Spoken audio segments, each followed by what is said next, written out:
All right, good afternoon, everybody. My name is Kevin Ring. I'm president of FAMM. We're back with another edition of our Heart to Heart series. Today, we're going to talk about the power of second chances. Last week, FAMM unveiled a second chances agenda, which is designed at tackling extreme sentences. And while FAMM stays committed to reforming mandatory minimum sentencing laws, we feel like the moment requires something bigger, and that is attacking these excessive sentences that throw people away in this country. We have at the federal and state level lots of ways to send people away for decades, but precious few mechanisms for getting them out or for revisiting their sentences, even if the people have become rehabilitated or our concept of what is just has changed. And so we want to talk about and promote those mechanisms at the state and federal level that we think will give people second chances. On Tuesday, we talked with experts about that, but I don't think you can understand the need for second chances until you've seen and heard from people who have received them and seen what they were able to do with them. And so I'm really grateful to have with us today Tyrone Walker, Norman Brown, and Sandra Avery, all of whom I'm going to talk to shortly. But first, Tinsae Gebriel from FAMM staff, who has led this initiative for us. I want her to talk a little bit at the outset about how people can get involved and how they can make a difference in their home state. So Tinsae, welcome. Hi, everybody. I'm really excited for us to get to our exciting panel. But before we do that, I do want to answer some questions I know we got at the beginning of this week during our live of like, how do we get involved? What is the Second Chances agenda? So when we launched our campaign last Tuesday, we did so with a national petition. So what we are, as we've said before, a lot of lawmakers right now are out of session. So what we're trying to do, and we're in this time, in this moment, is trying to build up an army of people who do support second chances, who then will be ready in January when lawmakers are back in session to demand that they stop throwing people away with extreme sentences. So the way that you can support the Second Chances agenda right now is by texting chances to the number 21333. That is chances to the number 21333. And so once you text that number, you're not only going to get our petition in support of the Second Chances agenda, which, by the way, the agenda includes expanding second look laws, compassionate release, and clemency. So you're going to get that petition, but you're also going to be looped into future opportunities for you to take action and to support second chances in your state and across the country. Also, I do want to talk quickly about our website. FAMM.org/second chances is where we have provided all the resources and information about the agenda that we are rolling out.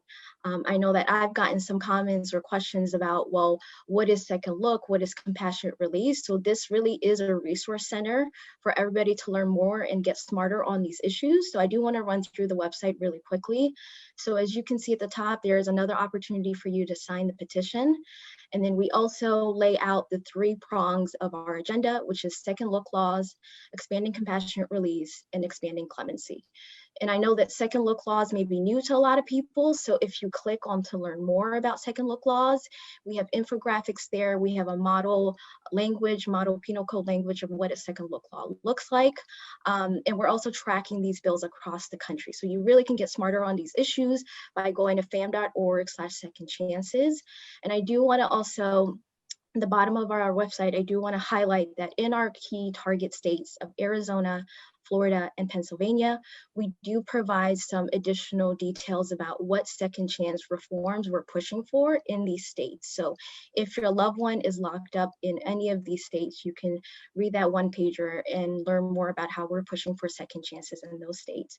And if your loved one is incarcerated at the federal level, we also have a resource and a one pager about the second chance reforms we're pushing at the federal level. So with that, I just want to say, please sign the petition. It's on our website. It's also, you could just text chances to 21333. And also, I just want to say I'm really excited for this panel. I feel like everybody on here is just a great example of what second chances look like in practice. So with that, I'm going to turn it back to Kevin. All right, thanks, Tinsae. And I do want to repeat what she said, which is the main pillars of the second chance agenda are the second look laws, which are laws that direct judges to reconsider a sentence after a period of years, 10 or 15 years, for somebody who's maybe sentenced to much longer than that, to see whether that sentence is still appropriate. So those are second look laws. And then we also talk about compassionate release, which in some states is known as geriatric or medical parole. And that's for people who may be sick or dying, or their circumstances have changed such that our need for public safety doesn't require them to stay incarcerated any longer. And a lot of you know we've been working at the federal level on compassionate release, but we need state mechanisms that are as robust as the federal system. And then finally, expanded clemency. And on Tuesday, we talked to friends at the ACLU who have started a redemption campaign to promote clemency in all 50 states. Obviously, people know the story of Alice Marie Johnson, who received clemency from President Trump. Two of our guests today received clemency from President Obama. And this is a power that needs to be used more, both at the federal and state level. And so there's other mechanisms in play. A lot of you have talked to us. We have to make our sentencing reforms retroactive because too often we make changes that apply to the future, but don't apply to people who are already serving long sentences and denying them a second chance. We want to do that. Sometimes we have to fix our parole processes in states that have parole, but don't work well. They don't let people out. They don't give them a true second chance, and we need to fix that. So we want to talk about all these things, but that's for FAMM. Today, what I really want to do is highlight three amazing people and tell you a little bit, have them tell you a little bit about themselves and why second chances matter, as Tinsae said, in practice. So I'm going to ask you a few questions, but I really just want you to introduce yourselves first. So Sandra, can you just tell us, where are you, where do you live, and what are you doing now? I'm Sandra Avery. I live in Savannah, Georgia, and I'm doing part-time accounting work, and I'm wanted to do something fun, so I also drive a tour boat through the rivers of in the surrounding area. And I'm just enjoying life. That's great. And if everyone has seen our documentary, The Vanishing Trial, Sandra's story is one of the ones featured in that film. Tyrone Walker from Washington, D.C. What are you up to? Hello, everyone. My name is Tyrone Walker. I was born and raised in Washington, D.C. Currently, I'm a full-time employee at the Justice Policy Institute as an associate. We do various researches on prison reform issues, and our mission is to reduce the prison population with fair and just practices. Currently, I'm also a student at Fort Hays State online. So. All right. Well, Tyrone has been an incredible advocate for second chances because of his story, which we'll get into, but he's doing amazing work, and we're glad to consider you and your organization a partner. Norman Brown is no stranger to FAMM. He is a member of FAMM's board, but Norm, tell us about your day job. Hi, everyone. Thank you, Kevin, and thank you, FAMM, for once again having us on.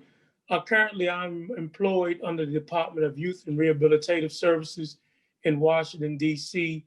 as a program manager for an initiative called and entitled Credible Messengers.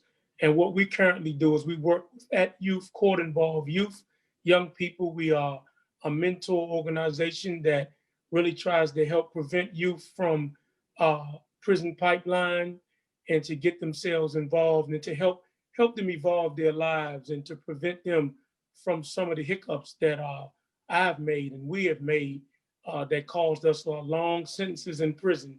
So currently, that's what we do. Yeah, and you've been doing that for years now, right? But you were and also helping people with reentry. Yes, and previously, and also helping adults with reentry and trying to help them get their lives back on track with falling up under some of the laws that have been passed that would set them free real quick and to make sure that they have a chance not to have to recidivate. Yeah. Well, so if anyone met any of you today or tomorrow on the street, they would think, well, there's just a regular guy or girl who's, living their life, contributing to society, contributing to their community, and a productive person who they'd be glad to have in their community. But you were all sentenced to prison terms that would have had you die in prison, essentially. and it's only because you got a second chance that you're out. And I just think your existence and what you do day to day is proof that we need second chances, because it would have been travesty for any of you to be in prison still, let alone for the rest of your life. And so I want to talk a little bit about what put you in those positions, or what your sentence was. So Sandra, what were you convicted of, and what was your sentence? I was convicted of some minor drug trafficking charges that were actually a state level thing. I ended up in the federal system because the state couldn't prove their case. And I ended up with a life sentence because I went to trial. Had I not gone to trial, I would have been in for 5 to 10 years, more toward the 5-year mark, because of some of the law changes with the guidelines. And I was sentenced to life. And it wasn't for president. Pardon me? What did that feel like? Did you feel like at that time, and when you went away, did you feel like you were going to be gone for the rest of your life? It was devastating. Of course, I was in fear every single day that was going to be a reality, but I maintained a lot of hope, and thanks to organizations like FAMM and a few other organizations that I reached out to and that helped me out and guided me to FAMM. And because President Obama had an ear to hear what was going on, and so I held on to that hope. I don't know what would have happened had I lost hope, because it was just a terrifying experience.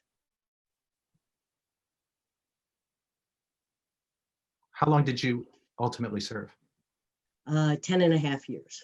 And you were released when? I was released in January of 2016. April of 16 was the actual out date, but I came home for a while before they actually let me at a different custody level. So. Yeah.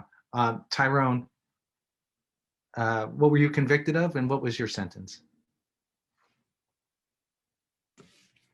Well, I was convicted of first-degree murder, conspiracy to commit murder, burglary, carrying a pistol without a license, and using a firearm during the commission of a crime, which I never understood all that during my time. So I was convicted of that at the age of 19, but the crime occurred when I was 17. And what was your sentence? My original sentence was 127 years and 8 months to life. And how much did you end up serving? I served 24 years, 8 months, and 15 days. Geez, you don't look that old. I don't. You don't look that old. What was when you were sentenced? Did you think? I mean, Sandra said, I know what Norm's going to say because I've talked to him about this. Did you think I'm going to be in prison for the rest of my life? Especially after you mature. See, that was the thing, when you start maturing and you start realizing, like, you know what, I might die in this cell. You know, the reality that you may never get out sets in. But like Sandra said, you're always hoping for something to change. You're always looking for something to change, especially when it comes to long-term prison centers. Yeah. You know, And I think you've talked about this. You saw a lot of people come and go. And so did that depress you, or did that give you hope that maybe someday you're going to go? That just infuriated me, right? Because, you know, as Norman can tell you, sometimes during those times, you'll still be living in the same cell. That was before they started making them change cells every 3 months or 6 months.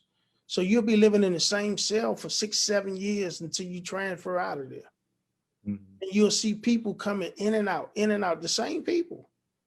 And you still there. And it's like, wow, like, you know, when I'm gonna get that chance? Right. You know, or when that chance happened for me, I will not be doing that. Right. And I'll just mention briefly, because I mentioned that Sandra and Norm received clemency. You benefited from a second look law that the District of Columbia government passed that allowed you, because you had committed your offense when you were under the age of 18, to get a second look. And so you went back before a judge, is that right? Yes, I went back before a judge under law that's called the Incarceration Reduction Amendment Act of 2016. As you pointed out, which essentially said that if you committed a crime before your 18th birthday and have served at least 20 years when that law first passed, you can petition for a sentence review or early release. Mhm. And so again, and how much did you end up serving? 24? 24 years, 8 months, and 15 days. Approximately. Yeah, everybody say you counting them. I say yes, 9,012 days. Norman, what were you convicted of, and what was your sentence? Oh, I was convicted of the distribution of crack cocaine. And my sentence was 3 life sentences under the draconian crack law. And I served 24 and a half years. And you were granted a commutation by President Obama in 2015, is that right? Yes. Yeah. When you were, I think, I've mentioned this because I've talked to you about this. You had hope that you weren't going to die in prison. Yes, I did. Because so many times after doing so much time, you saw laws come and go. And you begin to see, first, I'm a man of faith. And being a man of faith would allow you to hold on to that faith and to see and to challenge to see if God is real. And just because you don't get out don't mean that God isn't real. But I kept the concept of saying, I kept seeing laws change, Kevin. I kept being in contact with organizations like FAMM, like Sandra was talking about, who kept us motivated to think that eventually something would change, being that a lot of things were shifted towards nonviolent crimes. And I started seeing things change. So that kept my hope up, Kevin, that I wouldn't die in prison. Yeah. And I remember hearing for the first time the term ride or die when I met your sister, who fought for you the whole time you were incarcerated, made us aware of your case. Talk about the importance of having family support and outside support when you're inside serving those long sentences. Oh man, that's everything. Like Tyrone said, after being incarcerated for so long and having your children grow up on you, because my daughter was born while I was incarcerated, and to see her come in, and then to see my mother and my father come in, and they get older from walking straight up to a slight bent, Kevin, in their back, or being wheeled in through a wheelchair, and then maybe sometimes like myself lost both of my parents while I was in, and then having a strong sister and a strong family connection that would keep you motivated and to keep your children coming to see you. Family is everything when you're incarcerated, because it keeps a hope as long as you're close enough to where they can come see you. Yeah. Well, you, between the three of you, served over 60 years in prison. And that still is not enough for some people. They think, there should have been more. And so we have this disconnect. Some people get this. They understand the need for second chances, and some don't. And those who don't, you've heard this 1,000 times.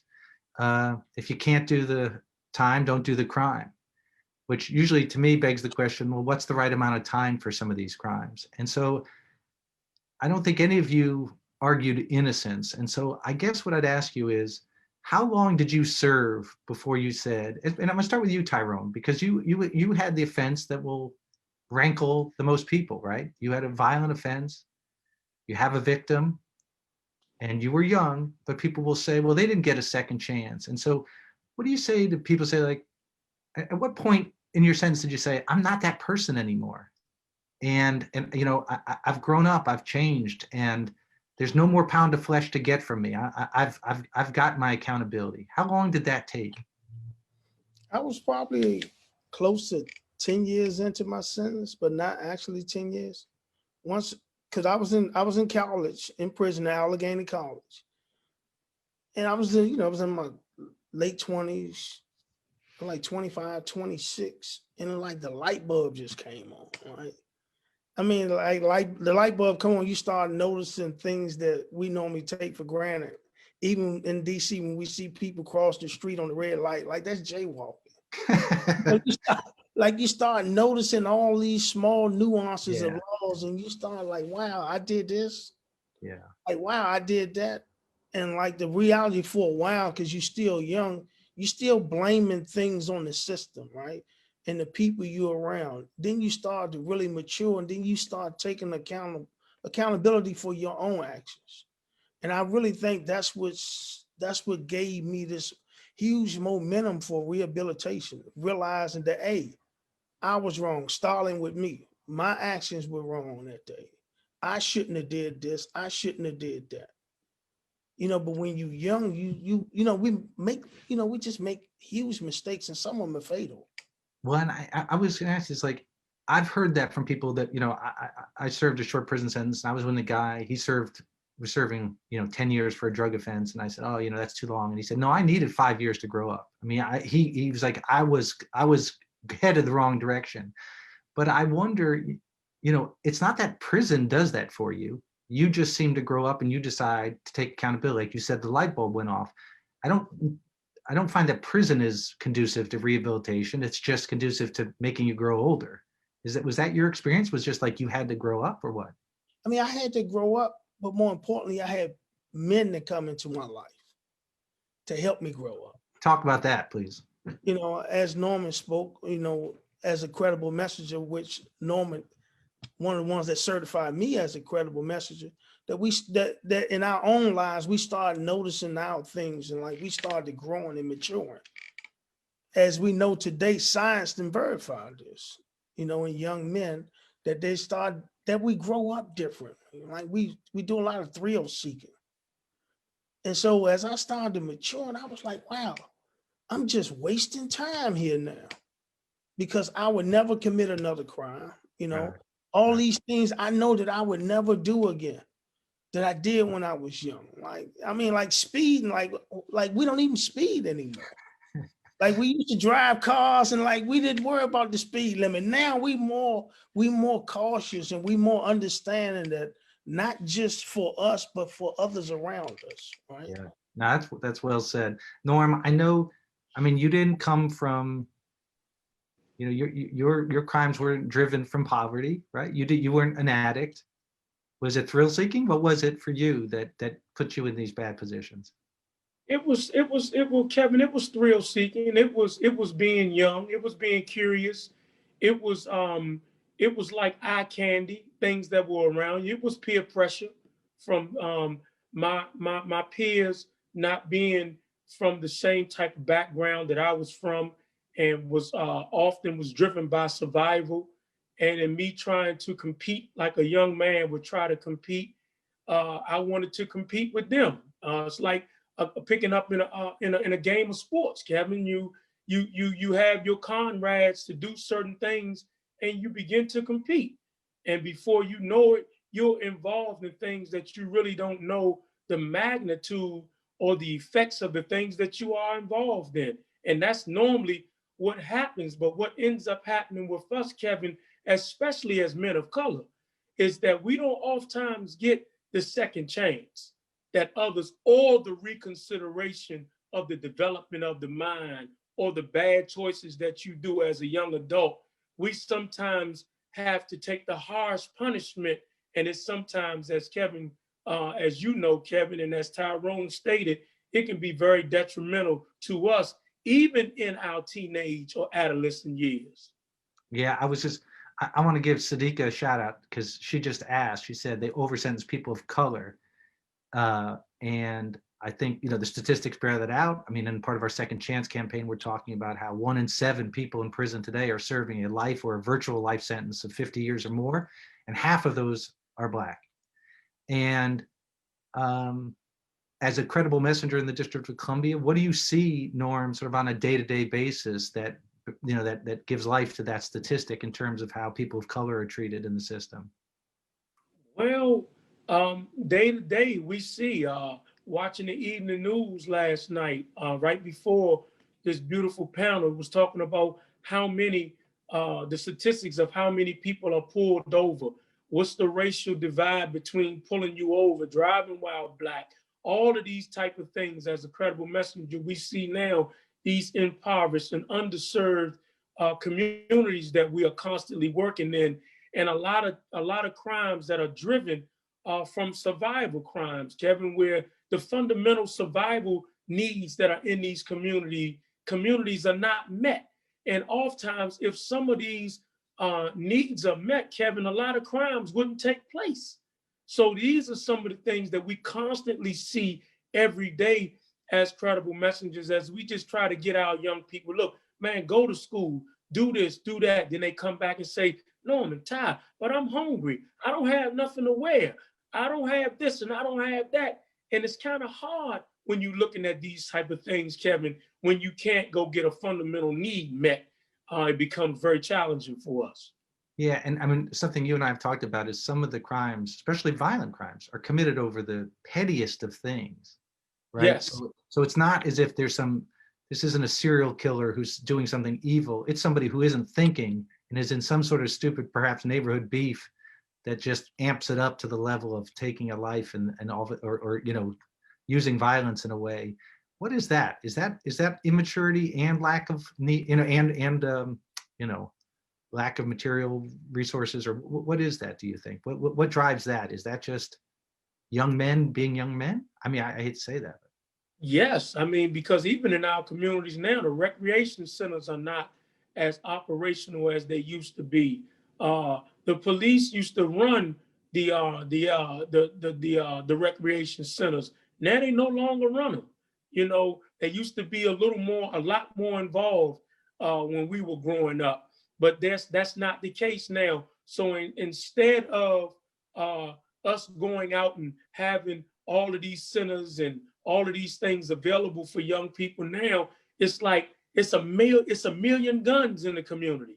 So now when I'm hungry, instead of being able to go do something productive, now I just pick up a gun and I'm hungry and I'm on survival and I see somebody. I mean, you're robbing somebody for a phone so that you can take the phone and sell the phone and be able to have some money to be able to get something to eat, to be able to get high. Well, they shouldn't do it to get high, but that's called self-medication, so that they don't have to face some of the harsh realities that they are faced with. Is it right? No. But as a young person who does not know how, like Tyrone was saying, know how to process right from wrong. And if it's wrong, yeah, but if I'm hungry, I'll make it right.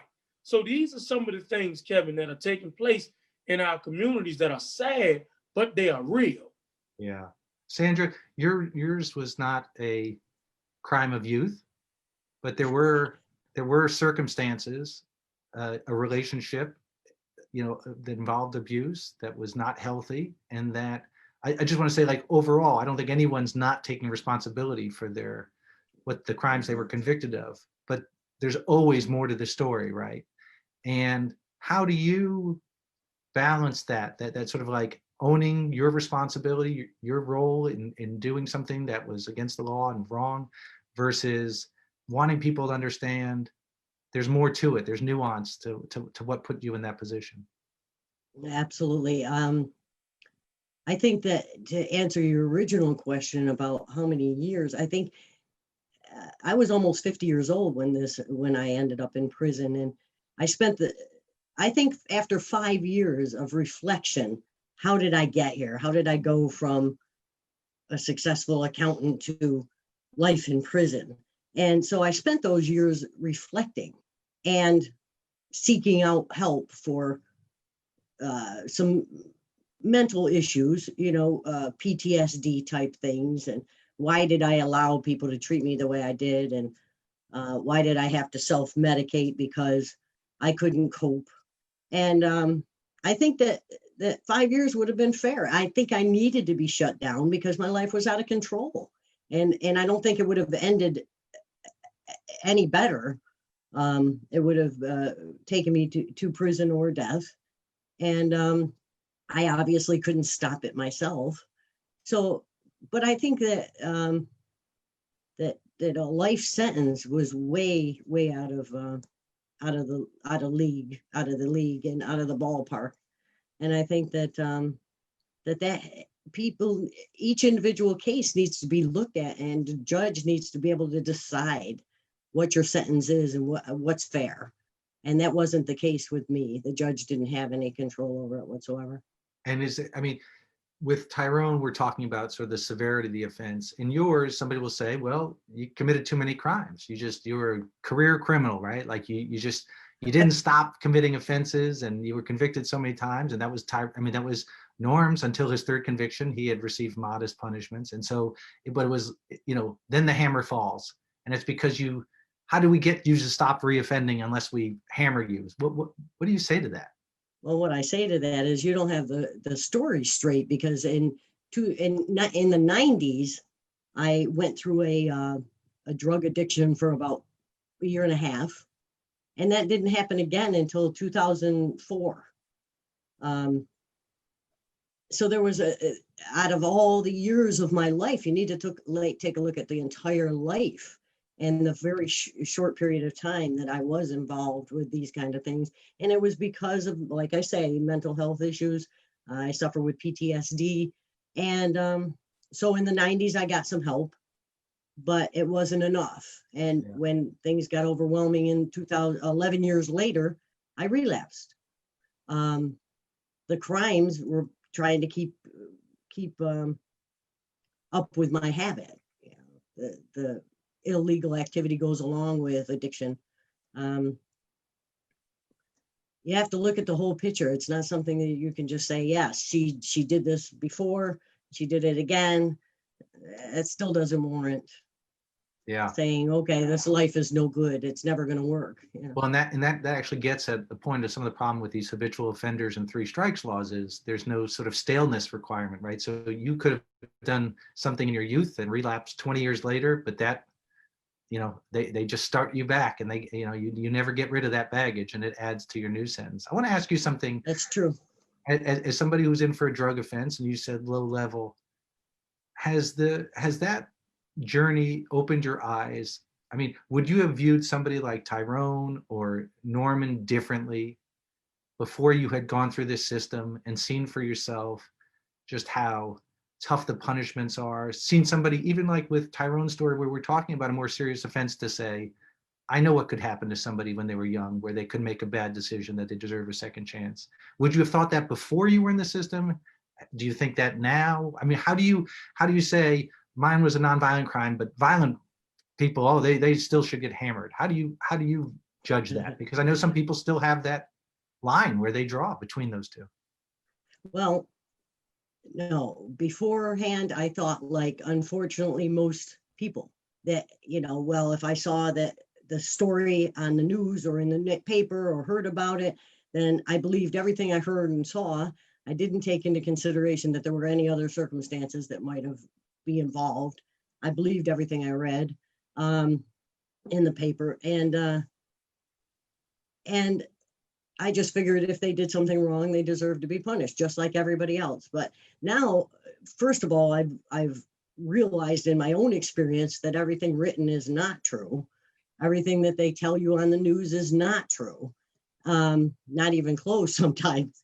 And also, I've met a lot of people that were I lived with these people for 10 years, 6 months, and 6 days. And I realized there's a lot more to the stories. Yeah. And even violent crimes, it's very sad how people get hung up in that kind of thing, and how easily someone could end up dead, and you could end up with murder. I've met women in prison for the rest of their lives because they sold drugs to someone who died as a result of the drugs. They didn't actually murder anybody, or it was just a moment in time, trying to survive, trying to get something to eat or some drugs because you're trying to cope with your life. And you have an addiction problem. Some people can go out and have 2 beers and some people can't. Mm-hmm. They're going to get drunk every single time and not be able to stop. These things all are factors. And sometimes you're trying to survive a moment and someone ends up dead. Yeah, it could have very well happened to me. I was out there. I was in the mix. Yeah. I could have killed someone. I could have been killed. It's very easy. It's not always violent. I think you need that humility to say, you know, if I were in different circumstances, I might have acted differently. People are happy to say that they would have made better choices, but they don't really know because they weren't put in those circumstances. Tyrone, The you're other now, thing, oh, good. oh, I just wanted to add that when you're, uh, uh, go ahead. That's good. Okay.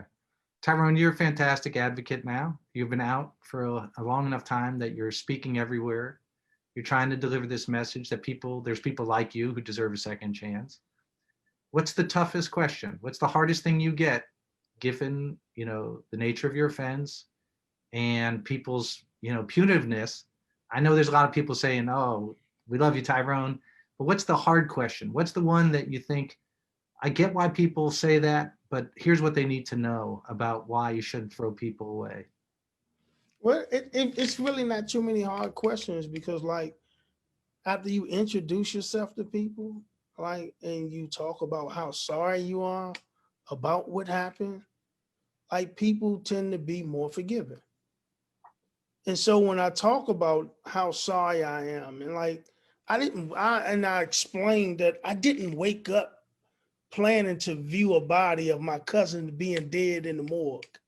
I didn't plan that. I didn't plan 5 hours after that to shoot a gun to take a person's life. I didn't plan for my day to be like that. And I always talk about that and speak about that. And I always talk about how sorry I am for making that fatal mistake of taking someone's life.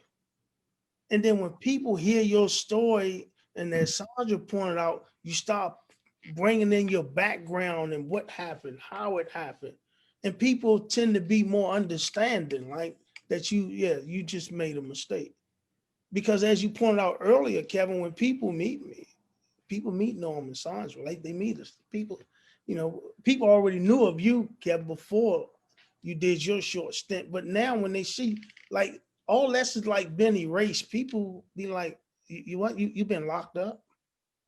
Like, no one can really tell that, right? And I tell them, I say, oh, that was intentional because I tried every day to erase that mistake. I live with it, right? I'm sorry I did it, but I try to erase that mistake of those actions. Like, so people would never see those actions again. And those are, you go on and you trying to prove that. And so people ask, the main question they ask, how did you do that much time? Right? You like, normally tell you, like, sounds like I didn't have no choice. It's not like you got a choice, but it's not how did you do all the time.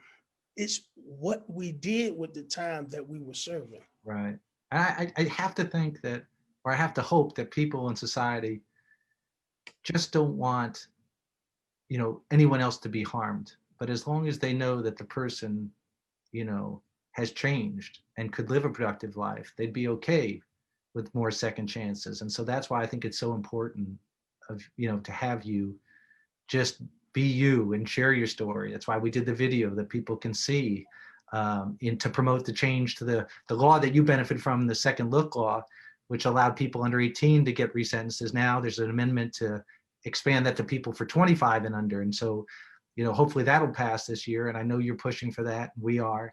And I don't think there's any better message. There's no statistics we can give people better than just seeing and hearing from people who have benefited from these reforms, who have gotten second chances. And so, like, I just think your advocacy is indispensable. And I think owning the fact that you committed a serious crime, but all you can do is go forward and try to, be a different person. I just think that's all people can ask. I hope that's, that's what we have to hope for if we're going to convince people. Norm, what do you think of this? I mean, people would say, oh, drug dealing was a victimless crime, but I know plenty of people who say that all drug dealing is a violent crime, and because there's violence that surrounds the drug trade, or some people overdose. So, I mean, how should people make sense of this? You commit a violent crime, we throw you away. Why shouldn't we be doing that? I mean, what do you say to that? Well, I think, Kevin, for one, crime is crime.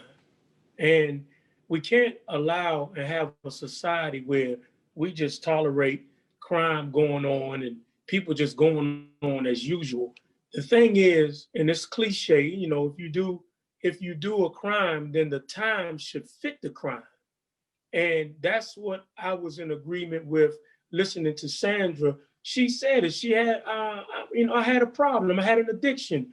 I had some things that occurred in my life that caused me to try to self-medicate so that I can get a chance to try to get a grip on myself. And she said, I took the time to sit me down for a while. I needed that.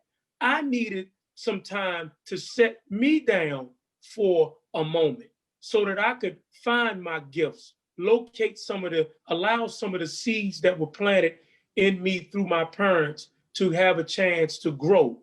And environments where we come up at, in our environments, there's not a lot of sunshine that allows a seed to be able to blossom and come into its own, as sad as it may sound. So sometimes if you like Tyrone just said, if and when you go to prison and you allow yourself to do the time and not the time to do you, is where a lot of us get a chance to sit down and grow up and blossom and find some of our gifts. And that's the beauty of it. But prison in itself is not designed that way anymore. It's designed to warehouse you. So if you don't have a supportive family or a strong disposition in your mind and be able to go in prison and allow prison to be utilized as a school and to grow you into a more productive person, this is why it's important for people to have second chances. Are there monsters in prison? Absolutely, yes. Yes, they are.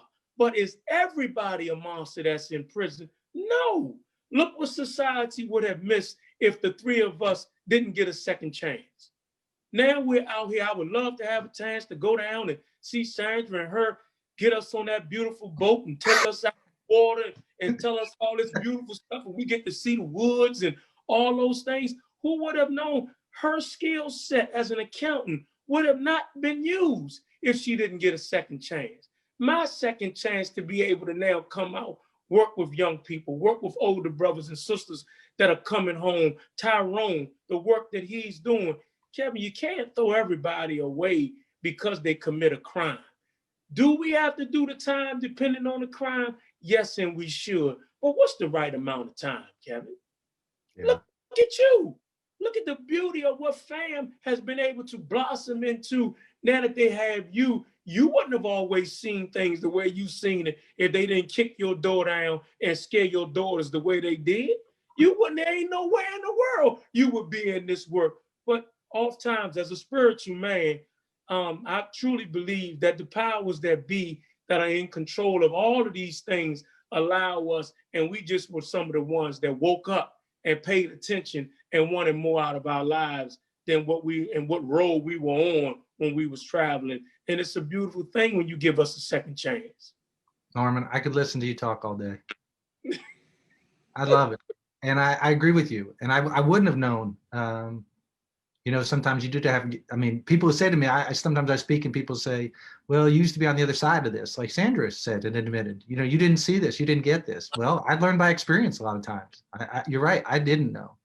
And even when I started working at FAMM, I didn't know stories like Tyrone's and yours. And the only thing you can do is expose yourself to it. I mean, is to get out of your bubble and to see that there's people living different lives. And one thing that I've heard Mark Holden say, who's was an advocate with Coke, is that we talk about second chances. Some people didn't get a first chance. And I think that's some of what you guys are talking about, you know, especially in communities of color, where, you know, it was a different lifestyle. And, you know, I always say to people, I grew up playing Little League football, baseball. I had a paper route. I wasn't extra moral. That's just what my friends did and my family did. But if I grew up in a house where somebody was maybe dealing drugs, or I didn't have a parent around, or we were struggling to make ends meet, I might have made different choices. I can't credit myself that I was this great, you know, moral person who made right choices their whole life. I just did what my friends did. That's what we do. We do what our peers do. Mm-hmm. And I think we just have to have some humility about that and realize that we could be in one another's shoes very quickly. We think we can't because we think, you know, we want to think highly of ourselves. but that's not the case. And again, I mean, short of you all sharing your stories and us talking about this, and also going to neighborhoods where they don't hear these stories. And, you know, I always tell people when the government raided my house, I had neighbors come up on my front lawn and say, hey, I never told anybody, but my brother went to prison for, you know, this many years, or I never told anybody my dad. And I said, well, why are we talking about this? Because there's this conspiracy of silence, because there's such a stigma, and people don't realize that there's so many of us that have been affected by this, that we could actually make change. And that's what this whole campaign is about. Sandra, I want to give you time to speak because I've just been prattling on. What would you like to hear?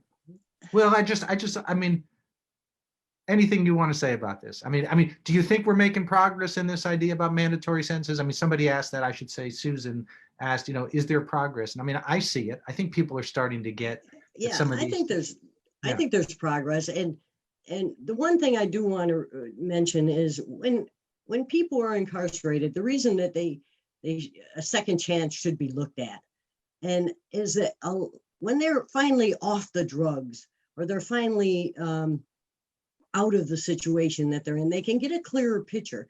And sometimes, especially with women, they're devastated by what they did when they were on drugs, because they were a different person. When I was on drugs, I did things that I would never in a million years in my right mind do. It's just not me. It's not who I am. But it's a mind-altering thing. So you become someone that you're not. And when you're incarcerated and you can't get at the drugs anymore, and all of a sudden you have to look back at what happened and what you did, and I'm sure Tyrone can relate to this, and you're devastated. You're like, wow, you know, I can't believe I did that. That's not who I am. And that's not me. And who was that person? You know, how did that happen? And that happens to so many people. I can only speak for women. And they're in there and they're devastated at what they did to their children or didn't do for their children. And given a second chance, now that they've had that light, they've been able to put that light on what they've done, they would never do it again. It would be a life-changing experience, just being incarcerated and having that moment to look back. You know? I get a question here from Mavis, and she said, my loved one's from the DC area, and he's sentenced for a violent crime, been incarcerated since 18, more than 20 years. Motions pending in courts, and the question is, if a second chance is passed, would the court allow for resentencing, or because it's a violent offense, would they not? And I guess I would just argue that if they were sentenced in the District of Columbia, that's the whole point of that law, is to allow somebody, even if they committed a violent offense, to get resentenced. But I don't, you said DC area. And so, I mean, if it's Virginia, that's different. But if they were, right, I mean, so Tyrone, the law that you were resentenced under was for people who committed their crimes and were convicted in the District of Columbia, right? Yeah, but she said he was 18. So if it's DC, it would be for the new second look law. Right, that's what I'm thinking. And 9 times out of 10, he's already in our database. Yeah. Well, I'll give you the name after this. I don't know. 9 times out of 10, he's already in our database, because, you know, we have a different expertise. Yeah. See, and that's even funny, because 10 years ago, this space wasn't for people who were formerly incarcerated, right? So now we bring the expertise to the field, which I'm so loving it, Kevin. I'm telling you. Yeah. Because Well, that's the reason I went back to school for my BA, right? Yeah. Because now we got the expertise. So that's why I said 9 times out of 10, if he's from DC, he's already in our database, because through my office and relationship buildings with different entities, I had a letter with the clinic, Georgetown Legal Clinic, placed on the Core Links bulletin board, announcing it and asking everybody to send their information. And now, you know, everybody's sitting around like, wow, I never knew you can do that. So where you haven't been where I've been. Yeah. I have a different level of expertise. And they always say, if we want to know about this, we just go down, you know, my supervisor say, well, if I want to know anything about DC parole and everything, I just walk down the end of the hall in our office and talk to Tyrone, because he know all that. And so we bring a different expertise to the field.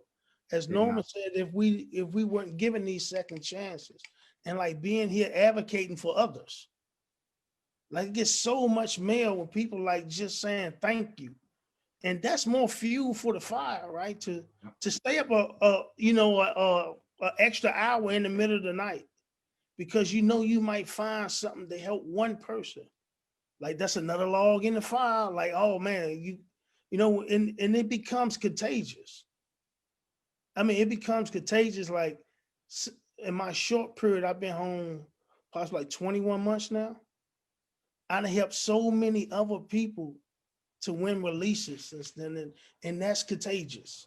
Yeah, let me ask you this: not only people like you leading the effort, but even having conversations about more serious offenses. When I started at FAMM 12 years ago, people were talking about low-level nonviolent drug offenders. That was it. That's all you could really talk about.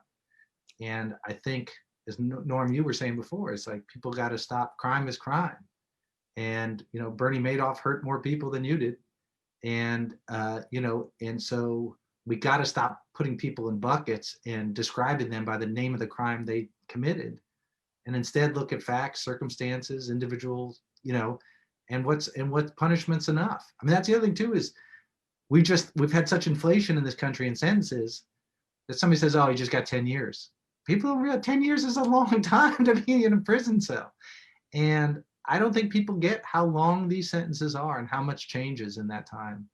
I'm going to have Tinsae come on in a second, so I want to give you guys a chance to just sort of any parting thoughts anything that I didn't ask you that you want to address, or anything you want to share before we get ready to sign off. And I'll start with you, Sandra. No, I think I spoke about everything that was on my mind. It's very important that people are looked at individually. And I know that it's a huge system, but we need to look at everybody individually, and we need to and decide who are the monsters, who need to be there, who would come back out and hurt someone again, or would come back out and continue their behavior. And who wouldn't. And there's plenty of people that would never turn back. Yeah. That deserve a second chance. Yeah.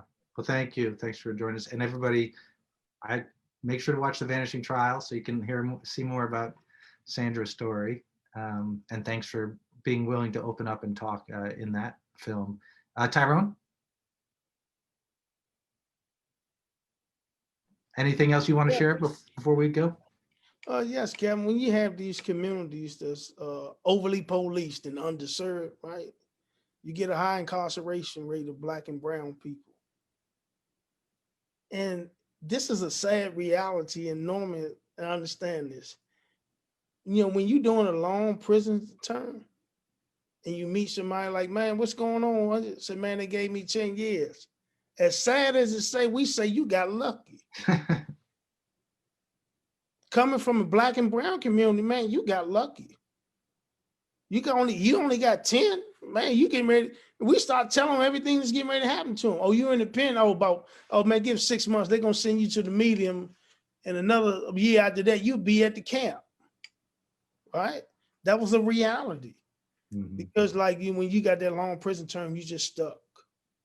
You just stuck right there, and then you just have. And then these chances come about.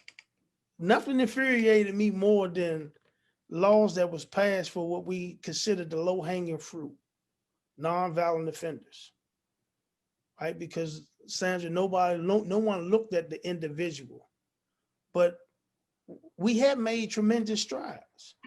Yeah. I remember when that Supreme Court case came out about the juveniles, I was like, when are they going to get to the state level, right? Mm-hmm. When is it going to trickle down to DC? And then I got something in the mail. First, I got an email from a comrade who was also incarcerated. I was like, how did he pull this off? Hey, they're getting ready to pass a law in DC and they're going to make it retroactive. He sent me the bill number and everything. And I did some research, and sure enough, things are changing. Yeah. Things are changing. And now the fact that we're having a conversation about second chances and long prison terms, right? That's a dynamic to say that things are changing, and they're changing for the better.